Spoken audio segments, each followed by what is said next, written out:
Bonjour Olivier.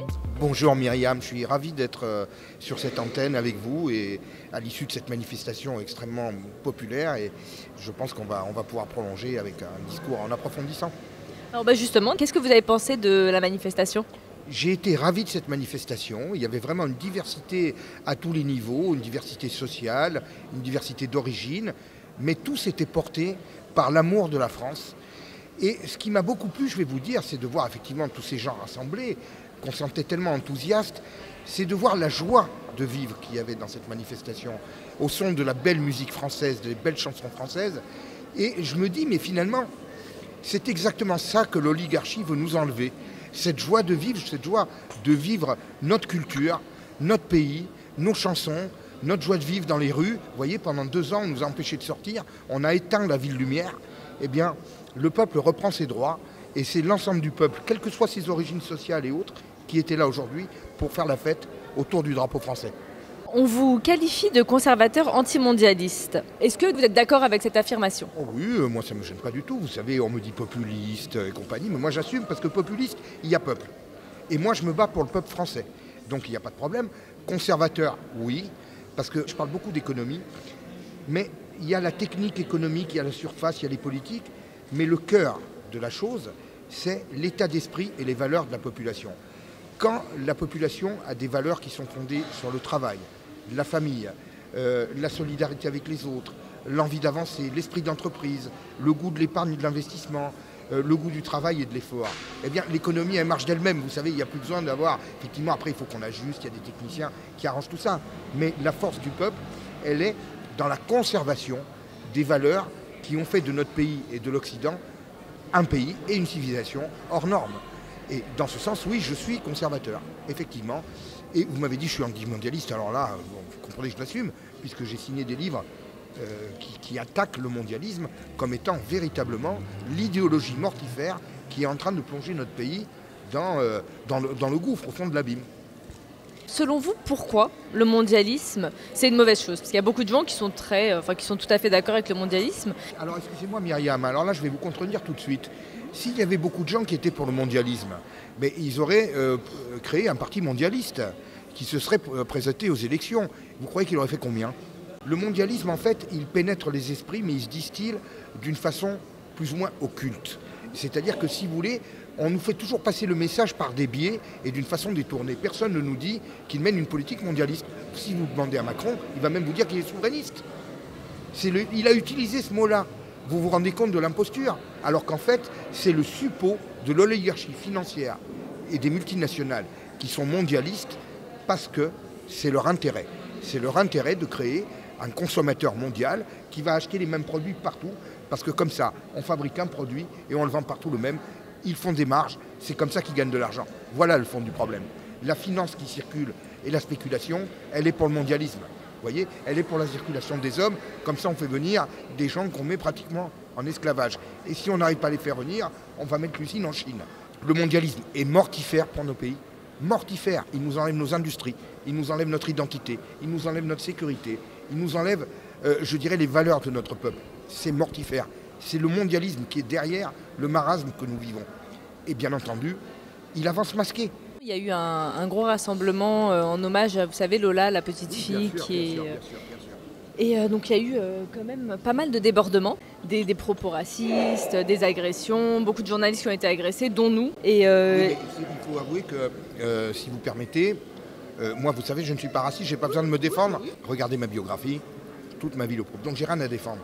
Mais vous savez, au bout d'un moment, quand on voit ce qu'on voit toute la journée, il y a des gens, peut-être des gens un peu plus limités, mais qui, si vous voulez, la cocotte minute explose.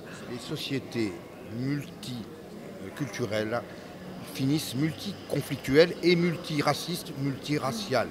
Le problème, si vous voulez, c'est que ce n'est pas une question de race ou d'origine.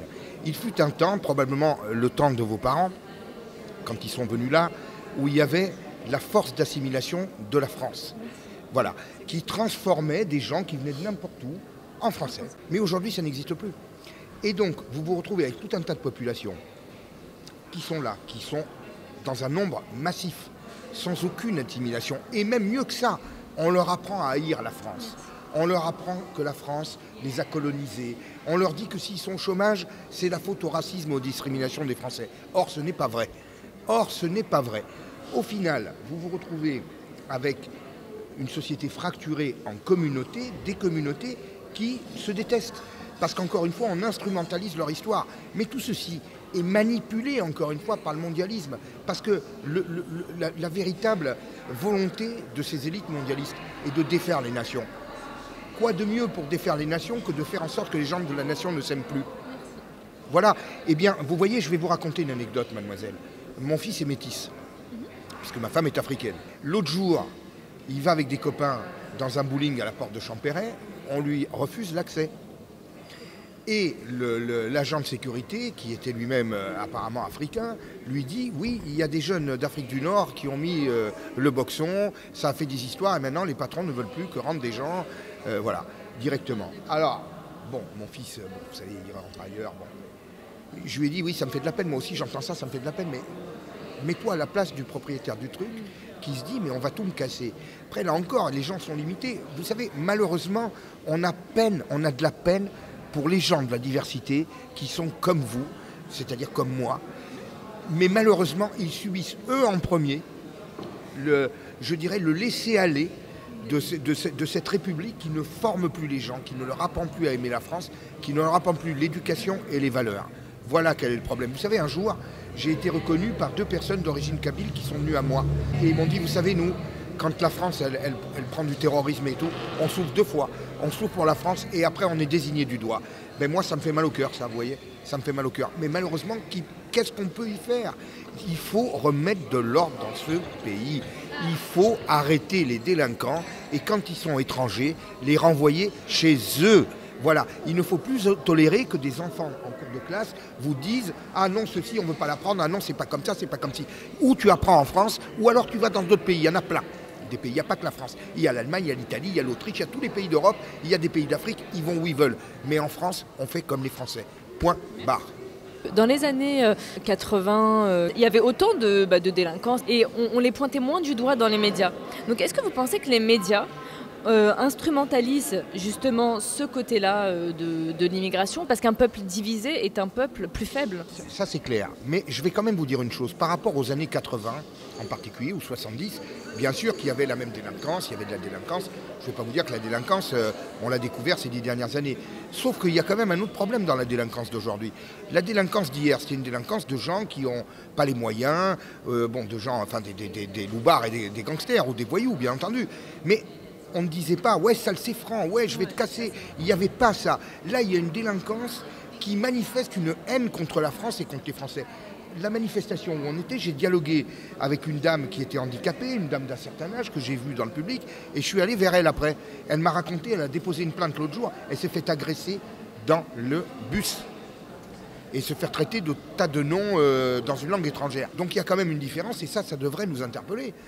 Bon, sauf qu'évidemment, alors vous avez certains médias qui manipulent et instrumentalisent ça, et puis d'autres qui essaient de mettre la poussière sous le tapis. Vous voyez, ah ben non, c'est social, c'est ci, c'est là, c'est pas vrai.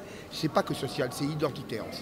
Et je voudrais vous dire, pour les gens qui me suivent, vous le savez, moi je suis un patriote de droite, conservateur, comme vous avez dit, ou populiste, etc. Et tous les patriotes conservateurs, populistes, de droite, ou tout ce que vous voulez, sont mes amis.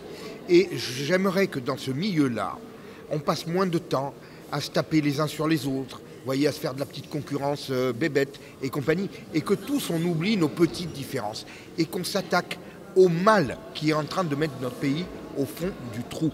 Le mal qui est en train de mettre le pays au fond du trou, c'est la gauche et c'est le macronisme. Moi, que monsieur Untel ne pense pas tout à fait comme moi, ben, je ne vais pas dire c'est un marxiste ou un crypto-communiste ou je ne sais quoi, etc., etc. Moi, je me bats pour la France, pour que la France redevienne la France. Et pour cela, il faut que tous les patriotes se rassemblent et soient tous derrière le même drapeau et oublient la petite phrase de l'un, les différences de l'autre. Tout ça, c'est l'écume.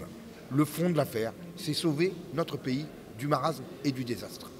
Merci beaucoup. J'étais ravi de vous rencontrer, de rencontrer votre média et j'espère qu'on se reverra bientôt. J'espère aussi. Merci beaucoup à vous. Merci à vous. Excusez-moi, personne n'a entendu aujourd'hui. Le micro marchait pas, mais là c'est très intéressant.